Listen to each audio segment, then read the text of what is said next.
Bloomberg Audio Studios. Podcasts, radio, news.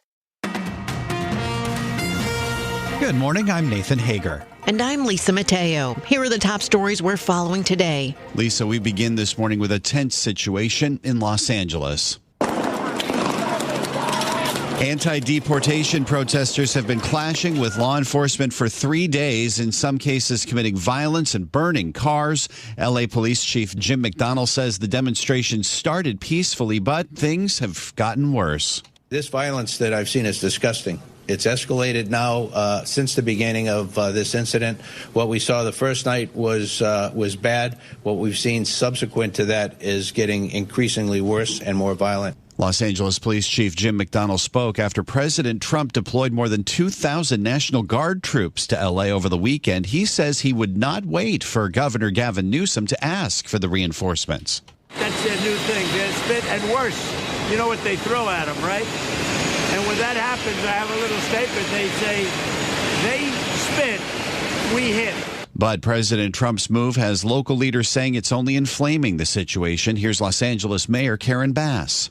We're working with officials, we're organizing resources, but what we're seeing in Los Angeles is chaos that is provoked by the administration. And California Governor Gavin Newsom says he has formally asked the White House to rescind the, quote, unlawful deployment. He also says he plans to sue the administration over the action.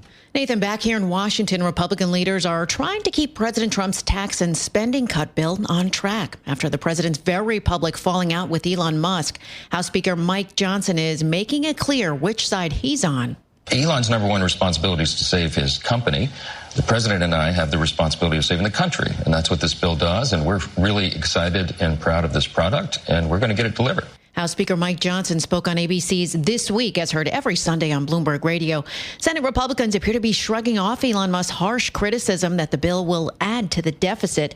The Senate Finance Committee is expected to strip out some Medicaid and Medicare cuts from the House version of the bill that would have added to its cost savings. Well, Lisa, we now want to turn to the latest developments over global trade. The U.S. and China are set to resume negotiations in London today following a phone call between leaders President Trump and Xi Jinping. We get the latest from Bloomberg's Katya Dmitrieva. There's certainly a lot more optimism in terms of what could come out of these talks than there was even last year, and that's before the call happened. These talks are really kind of a resetting, is how I would put it, and how perhaps investors and economists are looking at it, because, you know, there was sort of a back and forth. There was some lobbying of accusations. The U.S. imposed some more restrictions on China. There was this whole issue of Chinese students coming to the U.S. So now these talks are sort of a way of resetting that after this call happened last week between the two leaders. Bloomberg's Katya Dmitrieva says the talks aim to resolve issues such as rare earth exports, tariffs, and restrictions on advanced technology. And Nathan, those talks between the U.S. and China come as the latest data shows Chinese exports to the U.S. saw the worst drop in more than 5 years. Official figures for May show shipments for America fell by 34%. All right, let's turn to markets now, Lisa. Stocks are at their highest level since February as investors await a key bond sale and a pair of inflation reports. Let's bring in Bloomberg's John Tucker for more. John. And Nathan, the S&P 500, in fact, closed Friday just 2.3% below its February record. Since its April low, the index has climbed 20%. Over at Goldman Sachs, Sharon Bell says investors seem to have thrown caution to the wind. I agree. The risks are still very much there, and the market seems at the moment prepared to look through those risks. Well, strategists at Citigroup, meantime, have raised their year-end S&P 500 target to 6,300. Investors looking for fresh catalysts will have several events this week. There's those U.S.-China trade talks in London. Wednesday, we're going to get a reading on inflation with the consumer price index, along with the producer price data the following day. And that will offer Federal Reserve officials a final look at inflation ahead of their policy meeting next week. On Thursday, the Treasury is set to sell $22 billion of 30-year government bonds. That will be closely watched as a test of market sentiment as investors push back against growing government debt. In New York, I'm John Tucker, Bloomberg Radio. All right. Thank you, John. Plenty of company news this morning. We have Apple kicking off its annual Worldwide Developers Conference in Cupertino. Bloomberg's Tom Busby has a preview. The highlight is expected to be a sweeping redesign of the software interfaces for the iPhone, iPad, Mac, Apple TV, the Apple Watch, and CarPlay, along with some tweaks to the Vision Pro mixed reality headset. It's also rebranding its software, shifting from the current numbered-based naming to a year-based system. So next year's update to the current iOS 18 will be iOS 26. There is little chance, though, of any significant updates to its long-delayed AI product, Apple Intelligence. The conference runs through this Friday, June 13th. Tom Busby, Bloomberg Radio. All right, Tom, thanks. And Bloomberg News has learned that Meta Platforms is in talks to make a multi-billion-dollar investment in AI startup Scale AI. Valued at over $10 billion, the funding would rank among the largest ever for a private company. And we get more from Bloomberg technology reporter Sarah Fryer. Scale has become really essential in the generative AI boom, in part because what they specialize in is data quality. They have a mixture of human and AI fixing of data where they're labeling images, they're categorizing things, they're improving models through this accuracy. And data accuracy is really important when you're trying to build the next big LLM. Bloomberg's Sarah Fryer says Scale AI generated about $870 million in revenue in 2024 and expects $2 billion this year. And Qualcomm making an acquisition. It's agreed to buy London-listed semiconductor company Alphawave IP Group for about $2.4 billion in cash. Now, Alphawave makes high-speed semiconductor and connectivity technology that can be used for data centers and AI applications. That's two growth areas in the chip industry that are being driven by demand for products like OpenAI's ChatGPT. That's not the only move happening in the UK, Lisa. L'Oreal has agreed to buy a majority stake in the British company Medik8. The French cosmetics group is trying to strengthen its presence in the booming skincare market. It's time now for a look at the other stories making news in New York and around the world. For that, we're joined by Bloomberg's Michael Barr. Good morning, Michael. Good morning, Lisa. A new Trump administration travel ban takes effect starting today, banning citizens of 12 countries from visiting the U.S. Travelers from 7 others would face restrictions. Former Department of Homeland Security official Elizabeth Newman expects legal challenges. There will be many, many challenges. Some of the new countries that have been added, it would be wise of the administration to disclose some of the evidence that they have to demonstrate that they have these deficiencies. Former Homeland Security official Elizabeth Newman tells ABC the ban includes Afghanistan, Myanmar, Haiti, Iran, Libya, and Yemen. Israeli forces have stopped a Gaza-bound aid boat and detained Greta Thunberg and other activists on board. The Freedom Flotilla Coalition, which had organized a voyage to deliver humanitarian aid to the Gaza Strip and protest Israel's blockade and wartime conduct, said the activists had been kidnapped by Israeli forces. Activists spoke as IDF boarded the boat. Everyone here is safe. No one is wounded right now. Very important that you know, no one is wounded until the time they boarded our boat, okay? Israel said the passengers would return to their home countries and the aid would be delivered to Gaza through established channels. There is tropical storm activity off Mexico's Pacific coast.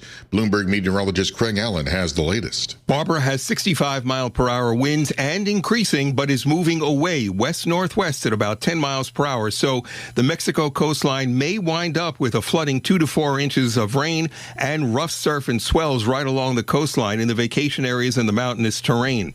Bloomberg meteorologist Craig Allen. Global news 24 hours a day and whenever you want it with Bloomberg News Now. I'm Michael Barr. This is Bloomberg. Lisa. Thank you, Michael.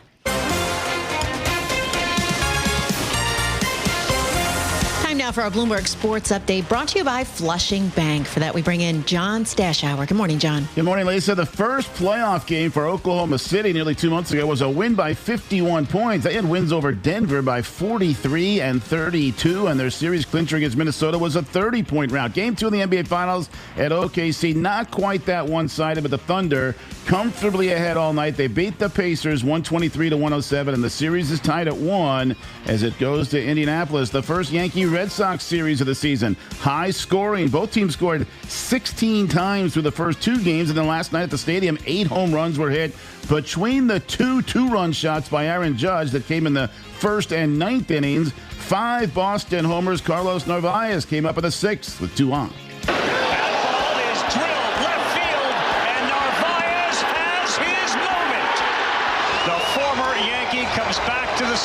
and delivers a 3-run blast to put Alex Cora's Red Sox ahead. ESPN, the call. Sox went from down 3-2 to up 5-3. They went on to win 11-7 to win the series. In Denver, Mets over the lowly Rockies 13-5 to sweep the series. 6 Met home runs. Jeff McNeil, Pete Alonso both hit a pair. The French Open final has to be on the short list for greatest matches ever, as Carlos Alcaraz and Jannik Sinner went to the 5th set tiebreaker to decide the match. They had both won 29 games, had been on the court for nearly 5.5 hours. Alcaraz, who lost the first 2 sets, dominated the tiebreaker and won his 5th Grand Slam, 2nd straight in Paris. On the court afterwards, he spoke to Sinner. You're going to be champion, not once, but many times. It's a privilege to share the court with you in every tournament, making history with you. They are 22 and 23. No reason to think Alcaraz and Sinner are not going to meet in several Grand Slam finals in the years to come. John Stashower, Bloomberg Sports. Lisa, Nathan. Coast to coast on Bloomberg Radio, nationwide on Sirius XM, and around the world on Bloomberg.com and the Bloomberg Business app. This is Bloomberg Daybreak. Good morning. I'm Nathan Hager. 3 days of protests have gotten more intense over immigration raids in Los Angeles. Local leaders are concerned deploying the National Guard is further inflaming the situation, but President Trump says L.A. can expect even more of a show of force if the violence continues. We're going to have troops everywhere. We're not going to let this happen to our country. We're not going to let our country be torn apart like it was under Biden and his auto pen. Yeah, President Trump spoke with reporters on his way to Camp David last night. This morning, we're joined by Bloomberg News senior editor Bill Ferries just to get an update on what's been happening over the last just a few days in Los Angeles. Bill, it does seem like the tensions have gotten quite a bit worse in just the last 24 hours. Yeah, it does. Nathan, thanks for having me. It's we've had, the third day now of these anti-deportation protesters. We've seen these clashes taking place. They have tended to be more peaceful during the day, and then later in the day getting a little bit more violent. There were a number of cars, Waymo cars, set on fire as well. And really the escalation of the rhetoric between both sides here, between the Trump administration and California, has really helped fan some of the concerns that the violence will continue, or that it might even spread to other cities in the state or other states. So far, that hasn't really happened so far, thankfully, but it is hard to see from the last 72 hours how this de-escalates in the coming days. I mean, and it's also an escalation really between President Trump and local leaders as well, just from the fact that the National Guard was deployed over the head of Governor Newsom. This kind of takes this into uncharted territory. It's almost unprecedented to see this kind of deployment. The White House saying that it authorized the deployment of 2,000 National Guard troops. I think so far we know that at least 300 have been sent into the streets. Usually, of course, it's the governor who has control over National Guard forces or asks the White House to deploy them. I think you have to go back to the civil rights era in the 60s to see a federalized National Guard force, working in opposition to a governor. So how that plays out in the coming days, we'll have to see. The California side, the Mayor Karen Bass and Governor Newsom have said that deployment of the National Guard is what is actually escalating tensions on the street right now. I don't think those Guard troops are going to be going away or back to their homes. So it's a situation. I think Monday morning, as that begins in California, we're going to have to see how this plays out again. And we've also heard Defense Secretary Hegseth and President Trump support the idea of bringing in Marines from Camp Pendleton if things continue to escalate. How seriously to take that potential threat? That would take it to another level as well. I mean, of course, there is this, this law from the late 1800s, the Posse Comitatus law, that says you cannot deploy active duty U.S. forces on U.S. soil in that way. So it would be an unprecedented move if the Trump administration tried to go in that direction. So far, we haven't seen that full 2,000 those full 2,000 troops that were authorized by the White House out there. I would expect that would be the next step if this does continue to escalate. And while we see this fight now between President Trump and local leaders in California, it seems as though Republicans are trying to get past the fight between President Trump and Elon Musk over the big, beautiful bill. Where does that stand in our last minute, Bill? Yeah, the bill is, listen, the Senate Finance Committee is expected to put out their draft of that legislation at any time early this week, most likely. You know, we know what the sticking points are going to be. The SALT, the state and local tax deduction, is going to be a big part of that. That puts a $350 billion hole in the budget that the Senate Republicans may be looking to tweak. It's also those changes to Medicaid that some Republicans have been speaking out against ever since that legislation passed the House. It's not going to be the same bill as the House passed. That means it will have to go back to the House. It's going to be a lot of very tough negotiating to get to the president's desk by July 4th. This is Bloomberg Daybreak, your morning podcast on the stories making news from Wall Street to Washington and beyond. Look for us on your podcast feed by 6 a.m. Eastern each morning on Apple, Spotify, or anywhere else you listen. You can also listen live each morning starting at 5 a.m. Wall Street time on Bloomberg 1130 in New York, Bloomberg 99.1 in Washington, Bloomberg 92.9 in Boston, and nationwide on Sirius XM Channel 121. Plus, listen coast to coast on the Bloomberg Business app, now with Apple CarPlay and Android Auto interfaces. And don't forget to subscribe to Bloomberg News Now. It's the latest news whenever you want it in 5 minutes or less. Search Bloomberg News Now on your favorite podcast platform to stay informed all day long. I'm Nathan Hager. And I'm Lisa Mateo. Join us again tomorrow morning for all the news you need to start your day right here on Bloomberg Daybreak.